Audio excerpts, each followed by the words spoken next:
తెలుగు రాష్ట్రాల్లో 450కి పైగా రోబోటిక్ సర్జరీలు సక్సెస్ఫుల్ గా చేసిన ఘనత మణిపాల్ హాస్పిటల్దే.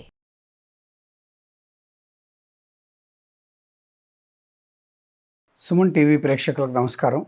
నా పేరు doctor Srinivasaraju, consultant cardiologist at KIMS hospital Nellore. ఇవాళ ముఖ్యంగా గుండె జబ్బులు, హార్ట్ అటాక్తో సడన్గా చనిపోవటం మనం కామన్గా చూస్తూనే ఉన్నాం.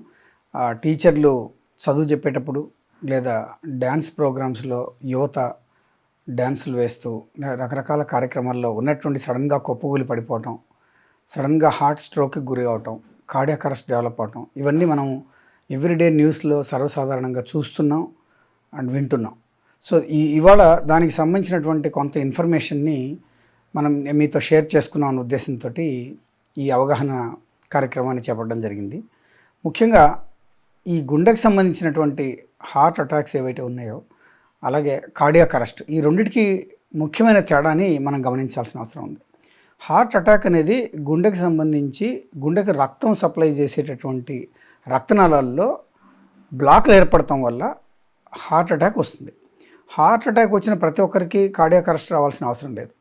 బట్ కార్డియాక్ అరెస్ట్ అనేది ఏంటంటే గుండెకు సంబంధించి ఒక ఎలక్ట్రిక్ సర్క్యూట్ ఉంటుందన్నమాట. ఆ ఎలక్ట్రిక్ సర్క్యూట్ ద్వారా గుండె వేగాన్ని నియంత్రించబడుతుంది. సో గుండె వేగంలో విపరీతమైన మార్పులు వచ్చి సడన్గా విపరీతమైన ఫాస్ట్గా కొట్టుకోవడం కానీ, లేదా చాలా స్లోగా కొట్టుకుని గుండె ఆగిపోవడం కానీ జరిగినప్పుడు కార్డియాక్ అరెస్ట్ డెవలప్ అవుతుంది.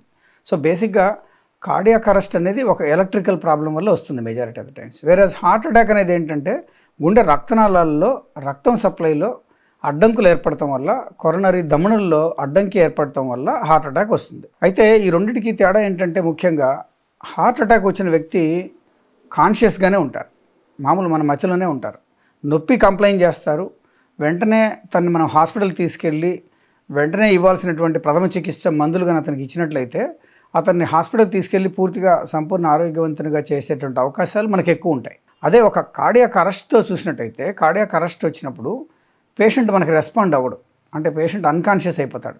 మనం దగ్గరికి వెళ్ళి పిలిచినా పలికే పరిస్థితి ఉండొచ్చు, ఉండకపోవచ్చు.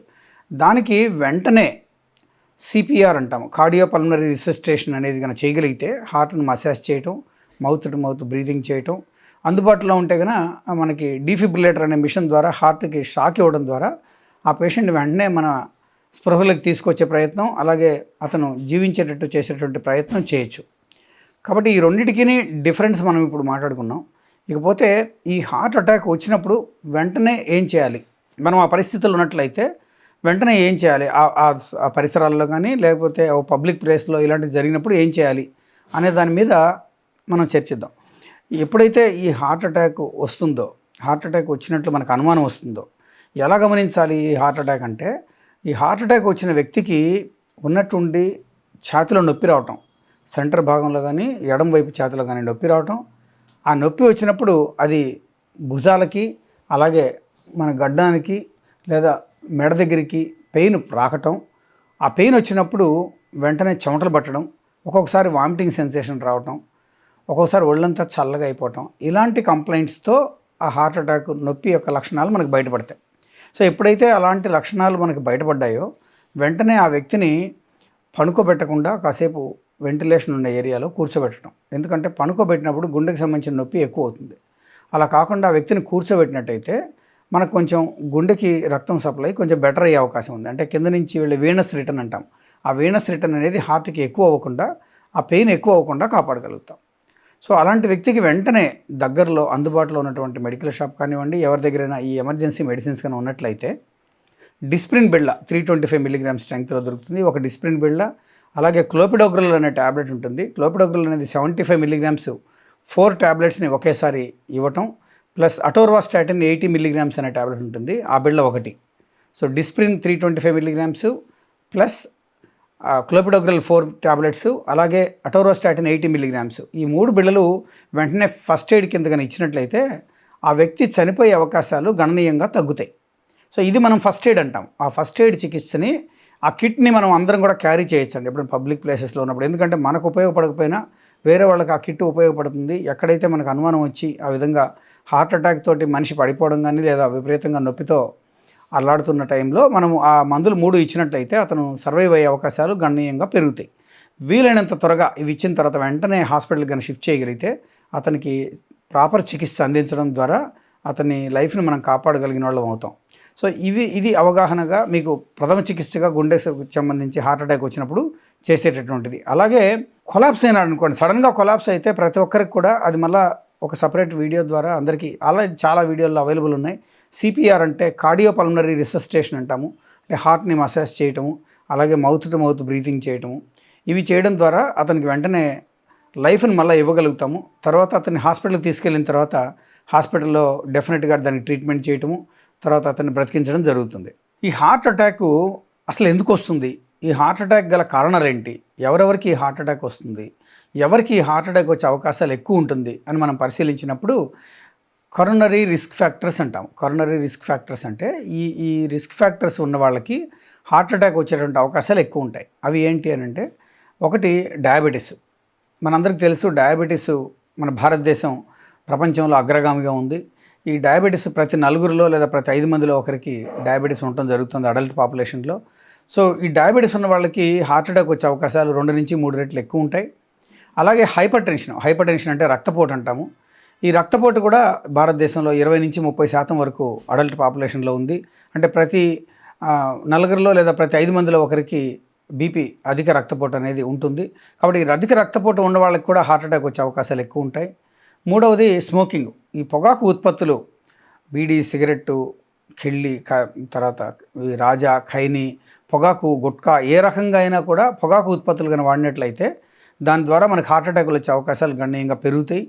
అలాగే మనకి స్థూలకాయం అంటాం, ఒబేసిటీ అంటాం, ఓవర్ వెయిట్ ఉంటాం. తర్వాత ఎక్సర్సైజ్ చేయకపోవటం, తర్వాత కొలెస్ట్రాల్స్, అధిక కొలెస్ట్రాల్స్ ఉంటాం. ఇవాళ అందరికీ కొలెస్ట్రాల్ మీద అవగాహన ఉంది. సో కొలెస్ట్రాల్స్ ఎప్పుడైతే ఎక్కువ ఉంటాయో మనకి హార్ట్ అటాక్లు వచ్చేటువంటి అవకాశాలు పెరుగుతాయి.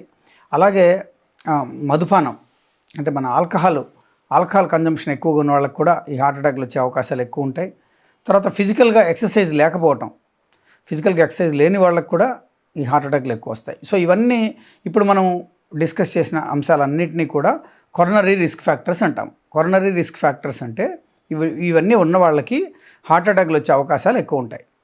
అదేవిధంగా హార్ట్ అటాక్ వచ్చిన వాళ్ళని కనుక మనం తీసుకున్నట్లయితే దాదాపు 90% మందికి ఇప్పుడు చెప్పిన అంశాలు 1, 2 లేదా 3 అలా కాంబినేషన్స్లో ఉంటాయి. అయితే ఒక 10% మందికి ఇవన్నీ ఏమీ లేకుండా కూడా హార్ట్ అటాక్లు వచ్చేటువంటి అవకాశాలు ఉంటాయి. అంటే కొరోనరీ రిస్క్ ఫ్యాక్టర్స్ లేకుండా ఈ మధ్యకాలంలో ఎక్కువ చూస్తున్నాం. ముఖ్యంగా ఈ పోస్ట్ కోవిడ్ ఎరాలో, ఈ కోవిడ్ వచ్చి వెళ్ళిపోయిన తర్వాత పైన చెప్పినటువంటి రిస్క్ ఫ్యాక్టర్స్ ఏమీ లేని వాళ్ళకు కూడా హార్ట్ అటాక్లు వచ్చేటువంటి అవకాశాలు ఎక్కువగానే కనబడుతున్నాయి. అందుకనే మనం సడన్గా ఏమీ లక్షణాలు లేని వాళ్ళు సడన్గా కొలాప్స్ అవటం తరచూ మనకు తారసపడుతూనే ఉంది.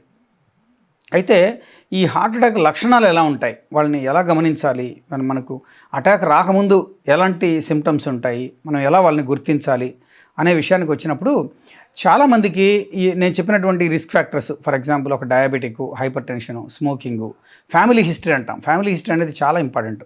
ఫ్యామిలీ హిస్టరీ అంటే ఒకే ఫ్యామిలీలో 2-3 అన్నదమ్ములు ఉంటే ఒకరిద్దరికి హార్ట్ అటాక్ రావడం, లేదా వాళ్ళకి బైపాస్ చేయటం, లేదా వాళ్ళకి స్టంట్స్ వేయటం, ఇలా ఫ్యామిలీలో కనుక హార్ట్ అటాక్ వచ్చిన సందర్భాలు ఎక్కువగా ఉన్నట్లయితే వాళ్ళకి హార్ట్ అటాక్ వచ్చే అవకాశాలు ఎక్కువ ఉంటాయి. కాబట్టి ఫ్యామిలీలో హిస్టరీ ఉన్నవాళ్ళు మిగతా వాళ్ళకన్నా ఎక్కువ జాగ్రత్తలు వహించాల్సిన అవసరం ఉంటుంది. ఈ పైన చెప్పినటువంటి రిస్క్ ఫ్యాక్టర్స్ ఉన్న వాళ్ళందరూ కూడా మనము ఎక్కడికైనా నడవాల్సిన అవసరం వచ్చినప్పుడు, లేదా మెట్లు ఎక్కినప్పుడు, లేదా ఫాస్ట్గా స్పీడ్గా వాకింగ్ చేసినప్పుడు, అలాంటప్పుడు మనకి ఛాతిలో కన్నా బరువు ఎత్తినట్లు, లేదా మంటలాగా, లేదా ఛాతి అంతా స్క్వీజ్ చేసినట్లు, మనం బట్టలు పిండితే ఎలా ఉంటుందో ఆ విధంగా ఇక్కడంతా నొప్పి దగ్గర బయటపడినట్లయితే, అలాంటి నొప్పి నేను చెప్పినట్లు అది ఎడమ భుజానికి కానీ, లేదా 2 భుజాలకు కానీ, లేదా దవడ దగ్గరికి కానీ, లేదా వీపులేకి కానీ, ఒక్కొక్కసారి చేతి ద్వారా చిటికనేలకు కానీ ఇలా పాకినట్లయితే ఈ లక్షణాలు +or- స్వెట్టింగ్.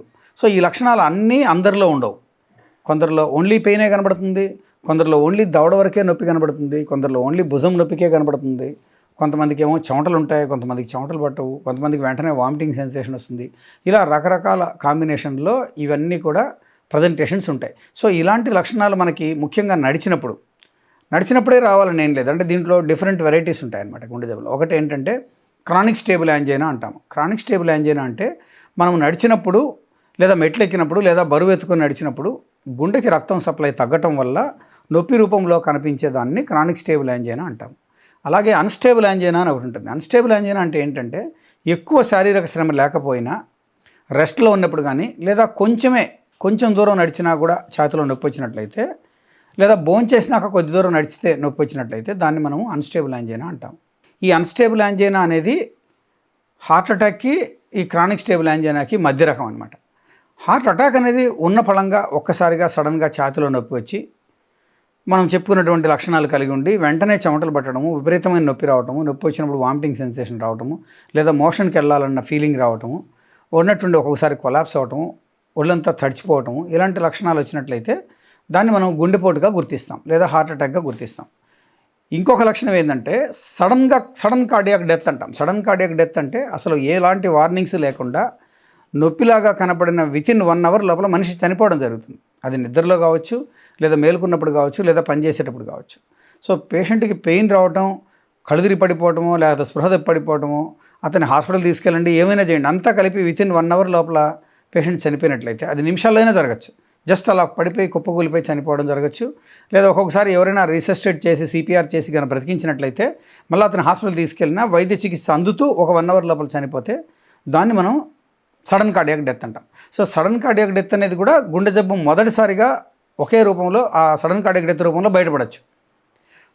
ఇది కాకుండా గుండె బీటింగ్లో, గుండె కొట్టుకునేటటువంటి వేగంలో విపరీతమైన తేడాలు, బాగా స్లో అయిపోయి స్లో హార్ట్ రేట్ ద్వారా చనిపోవటం, లేదా విపరీతమైన స్పీడ్తో 160 నుంచి 220, 250 సార్లు గుండె వేగంగా కొట్టుకోవటం, ఆ కొట్టుకున్నప్పుడు తలదిరిగి పడిపోవటం, వెంటనే చనిపోవటం, ఈ రెండింటిని కూడా అరిథ్మియాస్ అంటాం. అరిథ్మియాస్ అంటే గుండె యొక్క రిధము లయబద్ధంగా లేకుండా విపరీతమైన స్పీడ్తో కానీ, లేదా విపరీతమైన స్లోతో కానీ గుండె కొట్టుకోవడం, తద్వారా మనిషి చనిపోవడం, ఇది జరిగినట్లయితే మనం అరిథ్మియాస్ అంటాం.